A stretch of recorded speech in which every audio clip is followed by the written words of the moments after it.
When you're a kid, you get asked the same question many times, whether it be from teachers, family members, or friends even. They always ask you the same question. What do you want to be when you grow up? Now, the stereotypical cliche answers would be things like, I want to be a policeman, or I want to be an astronaut. And that makes total sense, you know, those sorts of jobs are really cool when you're that age. As you get older though, most people tend to drift away from things like that. We get to high school age and people start thinking a little more practically about the future. What do you want to be when you grow up? I struggled for a long time to find an answer for that question. We know that we shouldn't, but especially as teenagers, we compare ourselves to other people a lot. I have a really good friend that I've known most of my life. You know, he's a great guy and he's extremely smart. In my teenage years, I compared myself to him a lot. He always wanted to be a lawyer and he was certain about that from a young age. I can't pinpoint the moment in time where it happened, but at some point towards the end of high school, I decided that I wanted to be a school teacher. I thought that was a respectable career to go for and relatively secure position once I got the job. And I knew my family would be proud of me if I did that. I never tried awfully hard in high school. I was the type of student that put in the bare minimum effort and I always seemed to do pretty well. I was always in the highest classes and I always got the grades that were expected of me. In the UK, we have something called sixth form college, which from my understanding is basically like the last 2 years of American high school, but they're separate. You go to a different place and you do different subjects. So for anyone outside of the UK, when I refer to college, that's what I'm talking about. I found college a lot harder than high school, and probably for the first time ever, I actually had to try really hard. That same friend I mentioned earlier, 2 of our 3 classes were together, so I continued to compare myself to him. I always thought he was really cool because he was so sure of his future and what he wanted to do. So I found a lot of comfort and self-assuredness in deciding that I was going to be a teacher. My family was very much behind that and they were proud of me for taking my future seriously. They were so excited for me to go to university because I was the first person in my family to ever do so. The weeks leading up to my final exams were probably the most stressful time in my life, and I made it even worse for myself by putting so much pressure on myself, as I think we all do. I think it was around 3 weeks between my first and last exam, so it was 3 weeks of hell. And once I finally finished them all, I really had mixed feelings about it. I had no idea how well I'd done. On the day that I got my results, I was the most anxious I'd ever been in my entire life. In the end, I did okay. I did well enough. My friend had done phenomenally, and in comparison it looked like I'd barely tried, but I had worked really hard. No disrespect to my friend, but he's always been really intelligent, and he'll be the first to admit that he barely put any real effort into those exams. He didn't need to.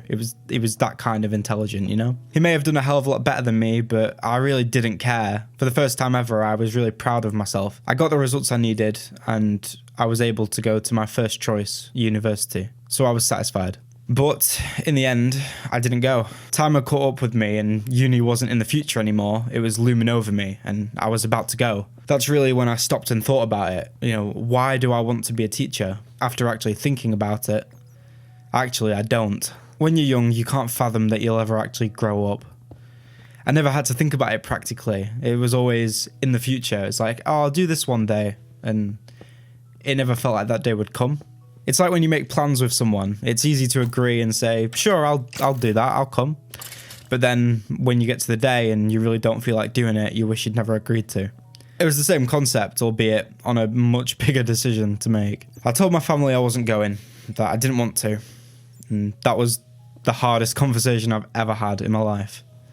And they were very disappointed in me. I understood why.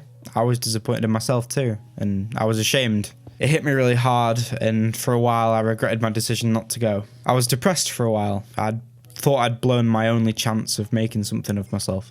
After a couple months, I was able to find a job in a shop, and I worked there full-time for about 10 months. I took that time to figure out who I am, what I care about, what interests me, and who I want to be. I spent nearly all of my free time doing research, and I reapplied to university, but this time I changed the course. I decided to go with film and TV. Am I passionate about films or TV? No, not really. I hardly ever watch either of them, to be honest. But I like technology, and I love YouTube. I always thought being an editor would be fun. So I spent my time preparing myself, giving myself a head start by teaching myself as much as possible. And that's where I am now. I'm a film and TV student that doesn't watch films or TV, but I enjoy the course. I've met some cool people and I'm a lot happier now. I've just rambled about my own life for a bit, so I hope it wasn't too boring. My point is though, it's fine if you haven't got a clear idea of what you want to do or what you want to be.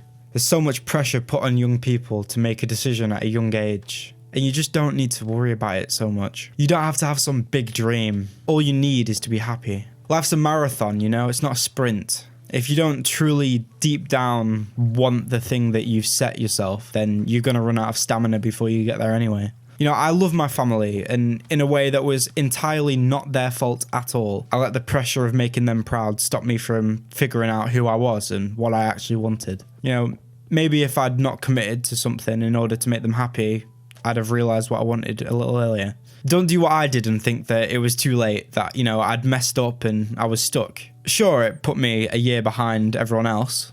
All my friends are in second year, I'm in first year. I'm a year older than most of the people in my class, but does that matter? No, not at all. I'm only going to be a year older at the end of it. It's really not the end of the world. My example's been about school, university, and my education in general, but you can apply this to anything, really. It's never too late to start doing something, you know, start making a change. Take initiative and commit your free time to learning. Not only skills, but also about yourself. Take away everything in your life. If you strip it down, who are you? What are your genuine passions? Be smart and use your time effectively and figure out what you want. If you've made it all the way to the end, thank you. I hope it was helpful or at least interesting to listen to. Have a good day. Bye for now.